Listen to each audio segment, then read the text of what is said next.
Hello all.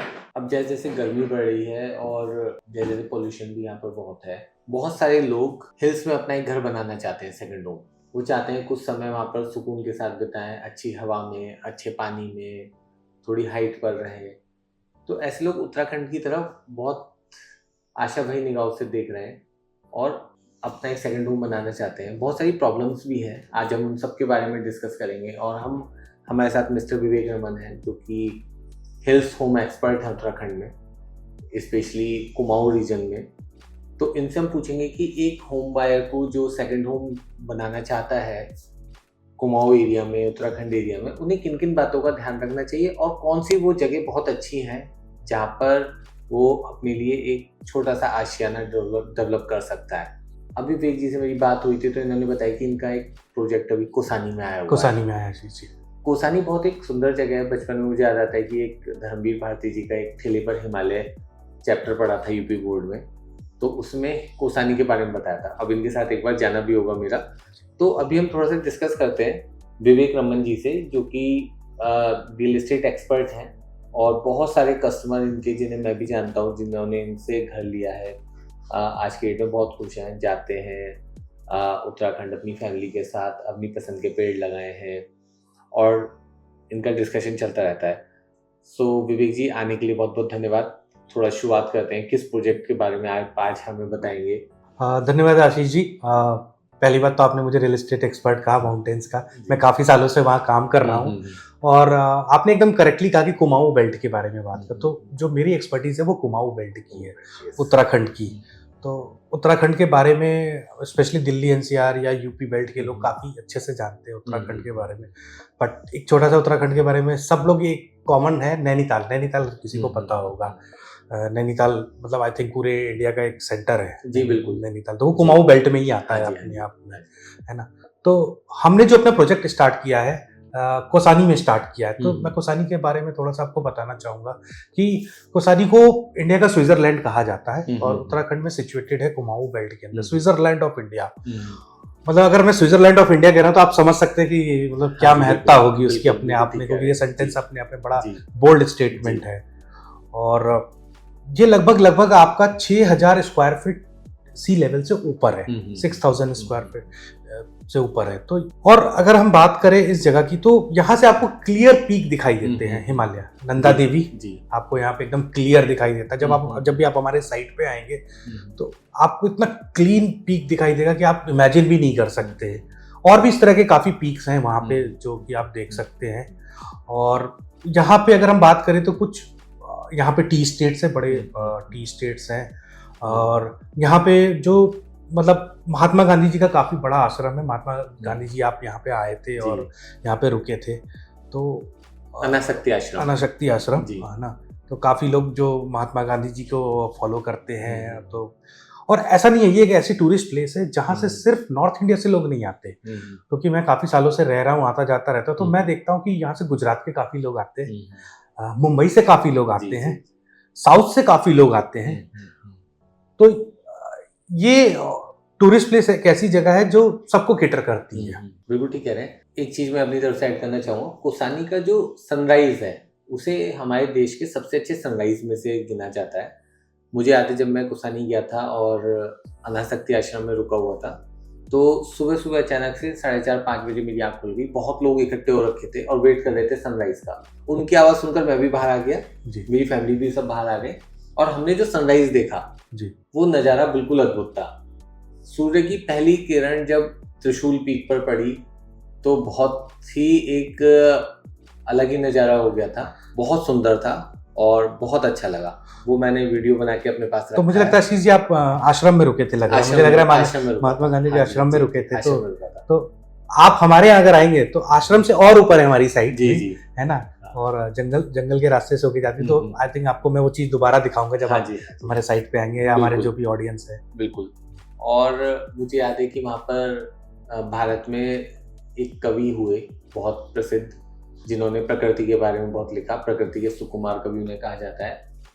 तो उनका भी, सुमित्रा नंदन पंत, उनका भी घर वहीं पर है जहाँ पर उन्होंने अपनी बहुत सारी कविताओं की रचना की। अभी भी वो बहुत बड़ा टूरिस्ट प्लेस है। बहुत लोग जो भारतीय साहित्य में रुचि रखते हैं वो वहाँ पर जाते हैं। तो थोड़ा सा विवेक जी ये बताइए कि कोसानी ही आपने क्यों चूज किया इस वाले अपने प्रोजेक्ट के लिए? हाँ, ये एक बड़ा अच्छा क्वेश्चन आपने पूछा आशीष जी। कोसानी चूज करने का एक रीज़न ये था हमारा कि जैसे कि मैंने आपको बताया, नैनीताल या आसपास के जो क्षेत्र है वो काफ़ी कमर्शलाइज हो चुके हैं। अगर आप जाओगे तो बहुत ज़्यादा भीड़ भाड़ रहती है इन जगहों पे। आप जब हल्द्वानी के आसपास में और भी लोकेशंस है, तो हमारे कस्टमर की डिमांड बहुत अलग से आने लगी कि हमें एक पीसफुल जगह चाहिए, बहुत ज़्यादा पीसफुल, जहाँ लोग कम हो। और हम सेकेंड रीज़न था कि ये एक ऐसी जगह है जहाँ पे हर साल स्नोफॉल होती है ना। बिल्कुल ठीक है। हमारे क्लाइंट मांग रहे थे कि हमें स्नोफॉल चाहिए हर साल। अगर आप जाओगे नैनीताल या आसपास क्षेत्रों में जाओगे तो वहाँ पे स्नोफॉल हर साल नहीं होती है। स्नोफॉल शायद हर तीसरे साल दूसरे साल होती है।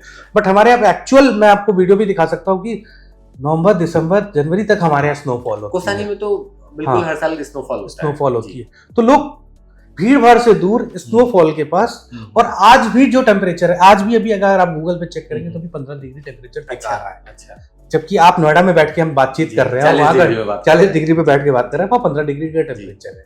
तो ये कुछ 3-4 फैक्टर थे जो हमें हमारे क्लाइंट की डिमांड पे, या देखिए जब भी आप कोई प्रोजेक्ट स्टार्ट करते हो तो क्यों स्टार्ट करते हो, मार्केट से क्या डिमांड आ रही है वो बहुत इंपॉर्टेंट है। बिल्कुल। तो इसलिए हमने ये प्रोजेक्ट यहाँ पे स्टार्ट किया है। अब बात आती है, आपने लोकेशन के बारे में तो बता दिया अभी जी, थोड़ा ये बताइए कि कोसानी जाने का क्या तरीका है? तो अगर मैं बात करूं, दिल्ली एनसीआर से बात करूं, तो इसका जो रास्ता है वो NH9 है। दिल्ली में अक्षरधाम सबको पता होगा, नोएडा में सेक्टर 40 हॉस्पिटल सबको पता होगा। अक्षरधाम वाली रोड वही होती है, NH9 आती है। ये रोड जाती है आपकी हल्द्वानी। पहले आता है मुरादाबाद, मुरादाबाद बाईपास क्रॉस करना, फिर आता है आपका रामपुर, रामपुर से एंटर करके आप पहुंचते हैं हल्द्वानी पहुंचते हो। हल्द्वानी से आप ऊपर चढ़ते हो, हल्द्वानी से वहां से हिल्स स्टार्ट हो जाता है। हल्द्वानी तक तो प्लेन है, हल्द्वानी से आप ऊपर जाते हो, ऊपर एक रास्ता नैनीताल निकल जाता है और एक रास्ता अल्मोड़ा को निकल जाता है। तो आप या अल्मोड़ा के रास्ते से आप इस जगह पे हमारे पहुंच सकते। तो टोटल अगर नोएडा की दिल्ली से बात करें तो 9 घंटे लगते हैं हमारे यहाँ पहुंचने के लिए। मैं ड्राइव करता तो 8 घंटे में पहुंच जाता हूँ, क्योंकि मैं नॉन स्टॉप चलाता हूँ। बट आप फैमिली के साथ जा रहे हो तो 1 घंटे का आप स्टॉप मान के चलो। ये एक रास्ता है वहां पहुंचने का। दूसरा रास्ता, अच्छा इसमें क्या है, इस रास्ते में आपको कई चीजें मिलती है। जैसे आप रानीखेत भी बीच में पड़ता है, नीम करोली बाबा आपने सुना होगा, रास्ते में नीम करोली बाबा पड़ता है, मतलब जहाँ पे आपके एप्पल के फाउंडर और मार्क जुकरबर्ग अभी विराट कोहली होके गए है ना। तो ये रास्ते में हमारे यहाँ पड़ता है।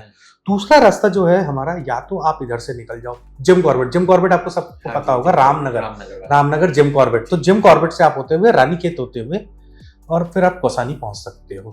तो ये 2 रास्ते आपके यहाँ पहुंचने के हैं, इसलिए आप बाइक का ड्राइव पहुंच सकते हो। एक मैं आपको बताता हूँ अभी रिसेंटली क्या हुआ है, क्योंकि कोसानी बागेश्वर जिले में आता है, हेलीकॉप्टर सर्विसेज स्टार्ट हो गई है। अच्छा। तो आप हल्द्वानी आइए, हल्द्वानी पे आपको हेलीकॉप्टर मिलेगा, बहुत ज्यादा चार्जेस नहीं है, 4 से 5 हजार रुपए के चार्ज है। अच्छा। आपको आधे घंटे में वहां उतार देगा बागेश्वर। बागेश्वर से मेरी गाड़ी आ जाएगी आपको पिक करने। 25 किलोमीटर दूर मेरी साइट है। बहुत ही बढ़िया। तो मतलब जो पूरा टाइम लगता है, ये जो 9 घंटे का टाइम लगता है, मुझे लगता है नोएडा या दिल्ली से हल्द्वानी पहुंचने में मुश्किल से 3-3.5 घंटे लगते होंगे। जी बिल्कुल। आधा घंटा ऐड करें तो आप 2 या 3 दिन की ट्रिप भी बहुत आसानी से कोसानी की बना सकते हैं। हल्द्वानी आ जाए या देहरादून आ जाए, देहरादून से भी आपका चॉपर हेलीकॉप्टर उड़ता है, आधे घंटे में वहां पहुंच जाता है। बहुत बढ़िया। तो ये जो हमारे जो थोड़े दूर वाले एरियाज थे, जहाँ पर लोग एयरबीएनबी, सेकंड होम, होटल्स कम थे, और मुझे लगता है वहां पर भी एक नई वेव आने वाली है, जहाँ पर लोग टूरिस्ट बहुत ज्यादा आया जाया करेंगे।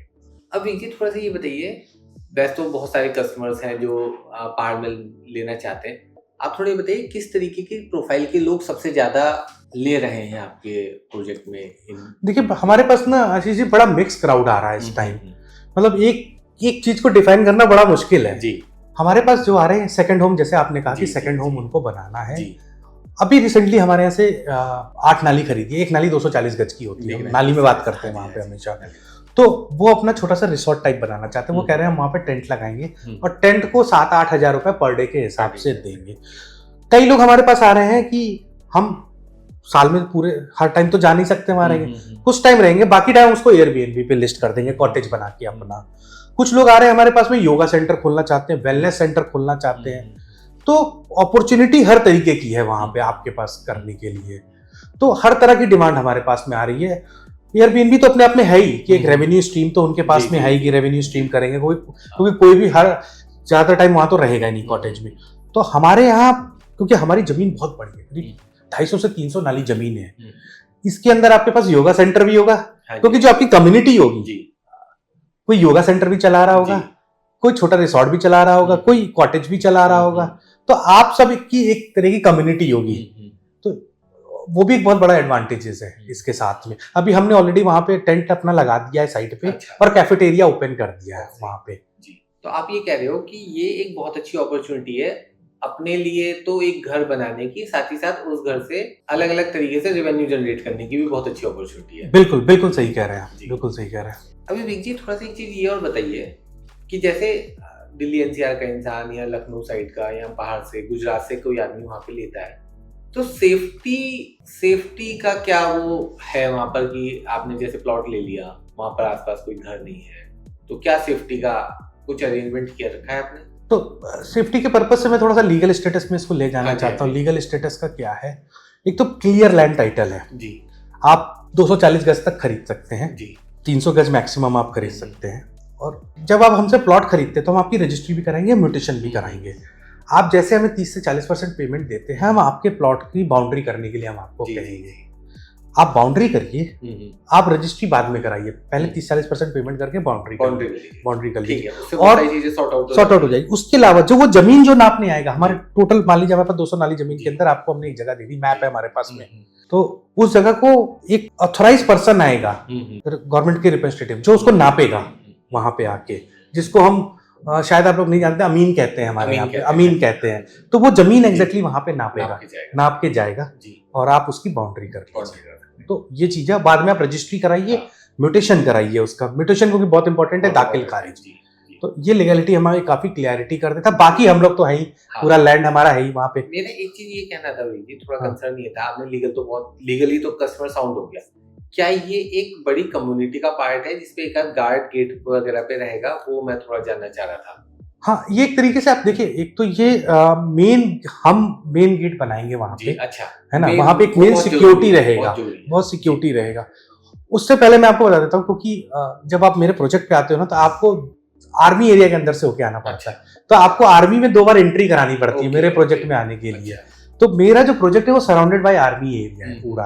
जब आप आर्मी एरिया में, जब आप खुद आएंगे, जब आप विजिट करने हमारा कोई भी ऑडियंस आएगा, तो आपको 2 बार एंट्री कराओगे आर्मी एरिया में, आपकी कार तब एंटर कर अलाउ करेंगे, उसके बाद थोड़ा सा जंगल आएगा, तब आप हमारे प्रोजेक्ट में आप एंटर करोगे। और वो आपका जो मेन सिक्योरिटी है, उसमें हमारी जितनी कम्युनिटी बनेगी, हम एक कॉमन गार्ड रख सकते हैं उनसे बात करके, और एक छोटा सा गेट लगा सकते हैं हमारे एंट्री करने के। आपने टेंट और कैफेटेरिया का बताया, बहुत सारे कस्टमर्स ऐसे हैं जो ये सोचते हैं कि ठीक है हम जा रहे हैं तो एक रात वहाँ रुक करके देखें, ऐसा भी कुछ अरेंजमेंट किया? क्योंकि आपने जो पहले भी कुछ कस्टमर्स गए थे उनके लिए अरेंजमेंट कर रखा था ऐसा? जी, साइट पर थोड़ा टाइम बिता सके कस्टमर्स। हाँ, जो हमारे थोड़े से जो क्लाइंट सीरियस कस्टमर है हमारे, जो कहते हैं कि हमें वहाँ जाना है और फिर वहाँ रहने की क्या व्यवस्था, तो हमने इसलिए टेंट लगा रखे। तो हमने हमारे अलग 3 टेंट है वहाँ पे, और एक कमरा बना हुआ है, तो फैमिली भी जाके रह सकती है ना, क्योंकि हम खुद वहीं पे सोते हैं। और हमने कैफेटेरिया बना रखा है, तो हमारी तरफ से कॉम्प्लीमेंट्री स्टे रहता है, आपका रात का डिनर रहता है, और सुबह आपका कॉम्प्लीमेंट्री ब्रेकफास्ट रहता है।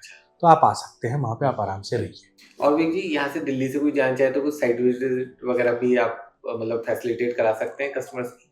बिल्कुल, हम यहाँ से दिल्ली एनसीआर से हम सारी फैसिलिटी देते हैं। आप दिल्ली एनसीआर में कहीं भी हो, हमारी कैब रहेगी, आपको जाके पिकअप कर लेगी, है ना। That too serious client, that serious client बहुत इंपॉर्टेंट है, आपके लिए बहुत जरूरी है, मेरे लिए भी बहुत जरूरी है, बिकॉज हर चीज में कॉस्ट इन्वॉल्व होती है ना।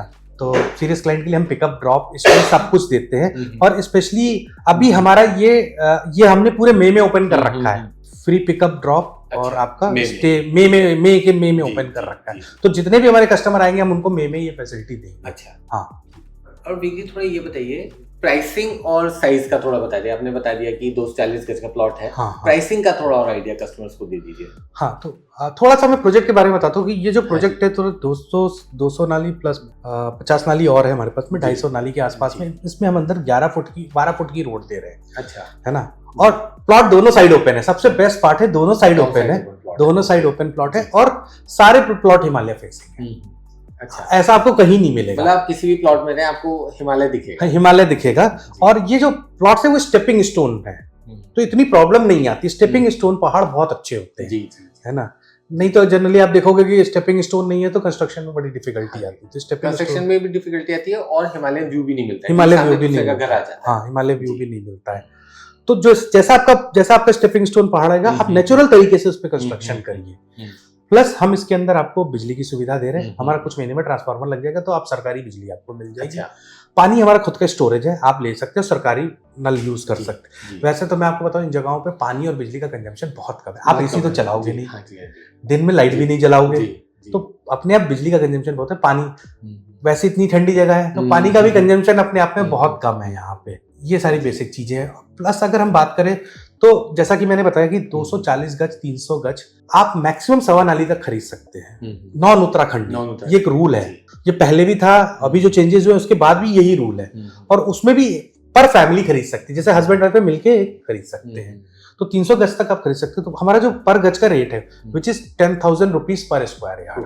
तो अगर आप 240 गज खरीदते हो तो लगभग 24 लाख के आसपास में आपको एक प्लॉट मिल जाएगा। 240 गज साइड ओपन वाला, two side open, Himalaya facing. और 240 गज बहुत होता है ना। 240 गज में आप आराम से मतलब 2 कॉटेज भी बना सकते हो। मोटा मोटा 2000 स्क्वायर फीट हो गया। 2000 स्क्वायर फीट हो गया। आप बढ़िया गार्डन बना सकते हो। आप 2 कॉटेज बनाना चाहो, 2 BHK का कॉटेज बनाना चाहो वो भी आप बना सकते हो। गार्डन रख सकते हो। स्विमिंग पूल आपके चॉइस के ऊपर है। वहाँ लोग खैर स्विमिंग पूल तो नहीं बनाते क्योंकि वैसी ठंडी जगह होती है। ये सारी चीजें हैं। नहीं देखिए, आपने बहुत अच्छा आपसे डिस्कशन रहा, खासकर उन लोगों के लिए जो पहाड़ों में घर लेना चाहते हैं। तो दोस्तों, अगर आप पहाड़ों में एक घर बनाना चाहते हैं जहाँ पे आपको सामने ही हिमालय दिखे, अच्छी हवा मिले, थोड़ी ठंडक लगे, AQI जहाँ बहुत कम हो, 0 पोल्यूशन हो, तो उसके बारे में आप नीचे दिए गए नंबर पर संपर्क करें। विवेक जी और उनकी टीम आपको हेल्प करेगी, बेस्ट हेल्प करेगी दिलवाने में, और आपकी साइट विजिट के लिए आपकी लीगल प्रॉब्लम भी सॉर्ट आउट करेंगी अगर आपके दिमाग में कुछ आता है तो। धन्यवाद मित्रों, एंड धन्यवाद विवेक जी। Thank you.